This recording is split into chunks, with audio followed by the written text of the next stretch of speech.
আচ্ছা, বাংলাদেশ ক্রিকেট না Kenya cricket হয়ে যাচ্ছে।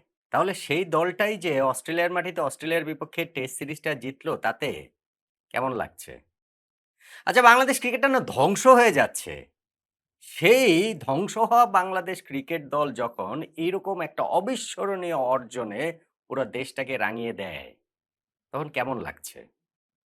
এরকম একটা আলোচনা আছে। আমরা এই যে অস্ট্রেলিয়ার বিপক্ষে বাংলাদেশের জয়ের পর বিভিন্ন ভিডিও করেছি, সেইখানেও কমেন্ট সেকশনে এরকম মন্তব্য করেছেন অনেকে, কেউ।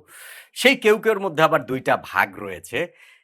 আসলেই বাংলাদেশ ক্রিকেটের ওই অবস্থার সঙ্গে এই অবস্থা মেলালে আমরা কি দেখতে পাই? এবং আমাকে যে প্রশ্নটা করছেন সেই প্রশ্নটা আমি আসলে করতে চাই আরো কিছু কুশীলবদের। তাদের কাছে আমি জিজ্ঞাসা করতে চাই, "কেমন লাগছে? রাগ করলেন?"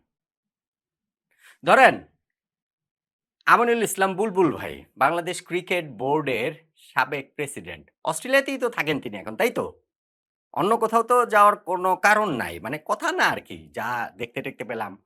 তো বাংলাদেশ টিম অস্ট্রেলিয়া সফর করছে। এখানে এরকম একটা অবিস্মরণীয় অর্জন বাংলাদেশের হলো, টেস্ট জিতে গেল। বুলবুল ভাই কোথায়? বুলবুল ভাইকে কেন দেখা যাচ্ছে না? বাংলাদেশ যে টেস্টটা জিতেছে অস্ট্রেলিয়ার মাটিতে, বুলবুল ভাই কি রাগ করেছেন? মানে আমাদের দল যখনই অস্ট্রেলিয়াতে গিয়েছে বিভিন্ন সময়ে সেটা কি বলা চলে যে ২০১৫ ওয়ার্ল্ড কাপের কথা বলেন কিংবা অন্যান্য সময় আমরা সবসময় আমাদের অন্যান্য বয়সভিত্তিক দল বলেন বা যেকোনো কিছু হলে মিডিয়া গিয়েই তো অস্ট্রেলিয়া গিয়ে বুলবুল ভাইকে খুঁজে পায়।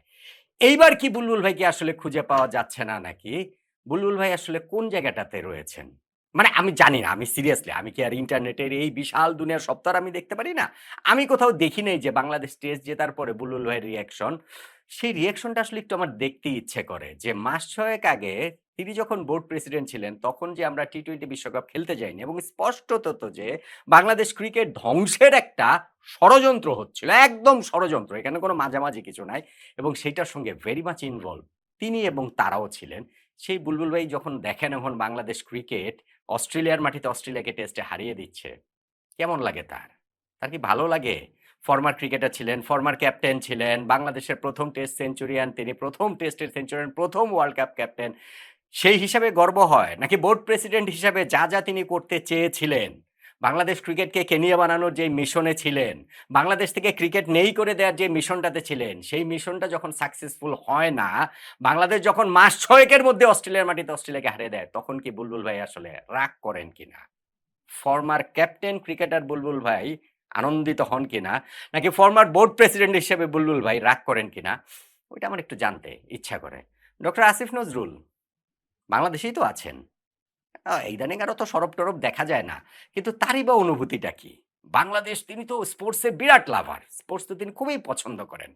এখন সেই স্পোর্টস পছন্দ করাটা এই যে যখন অস্ট্রেলিয়ার বিপক্ষে বাংলাদেশ টেস্ট জিতলো, তখন আসলে তার কেমন লাগছে? তাকে অনুভূতি জানাতেই হবে এমন কোনো কথা না। আমি জাস্ট এমনি একটু জানতে চাই যে তার আসলে কেমন লাগছে? তিনি কি আনন্দিত নাকি তিনিও আসলে রাগ করেছেন? তিনি ওই যে উপদেষ্টা থাকাকালীন সময়েই ঢাকা স্টেডিয়ামে ওই কূটনীতিকদের সঙ্গে একটা প্রীতি ফুটবল ম্যাচ খেলার সময় বলেছিলেন না যে, "ফুটবল হচ্ছে আমাদের প্রাণের খেলা। আর ক্রিকেট হচ্ছে পার্শ্ববর্তী একটা দেশের হেজিমনি আমাদের উপরে চাপিয়ে দেওয়ার জন্য এই ফুটবল খেলাটাকে গলা টিপে হত্যা করা হয়েছে।" এটা ফুটবলের প্রতি ভালোবাসা থেকে বলেন নাই।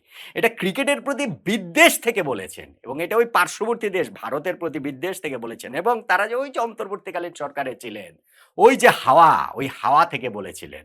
এবং ঠিকই তো তিনি আবার ওই পার্শ্ববর্তী দেশের হেজেমনি হিসাবে ক্রিকেটকে দেখে এই ক্রিকেটটাকে ধ্বংসই করতে চেয়েছিলেন। তিনি যখন ক্রীড়া উপদেষ্টা তখনই তো আমরা টি-২০ বিশ্বকাপ খেলতে না যাওয়ার মতো সিদ্ধান্তটা নিয়েছি।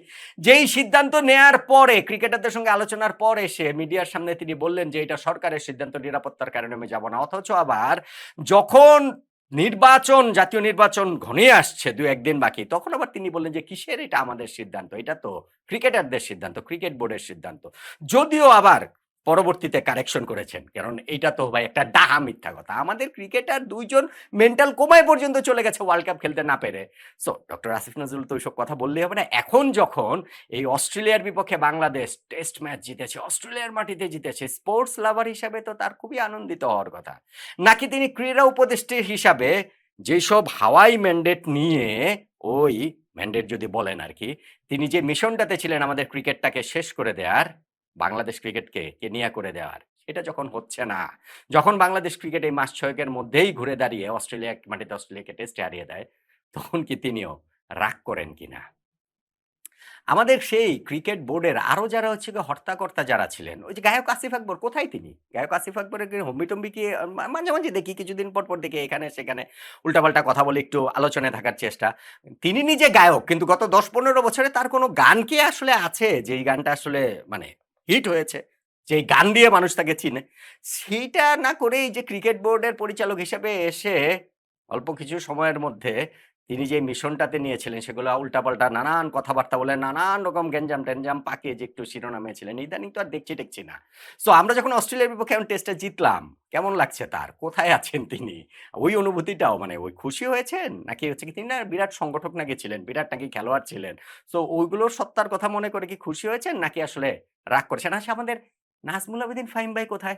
আমাদের ক্রিকেট গুরু, আমাদের ক্রিকেটের দীক্ষা গুরু, আমাদের স্যার যে আমাদের কত ক্রিকেটার যে তিনি হচ্ছে গিয়ে সেই ছোটবেলাতে বিকেএসপিতে তিনি তৈরি করেছেন সেইটার একটা আমাদের এই যে যখনই সিরিজ হয় তখনই তার সেই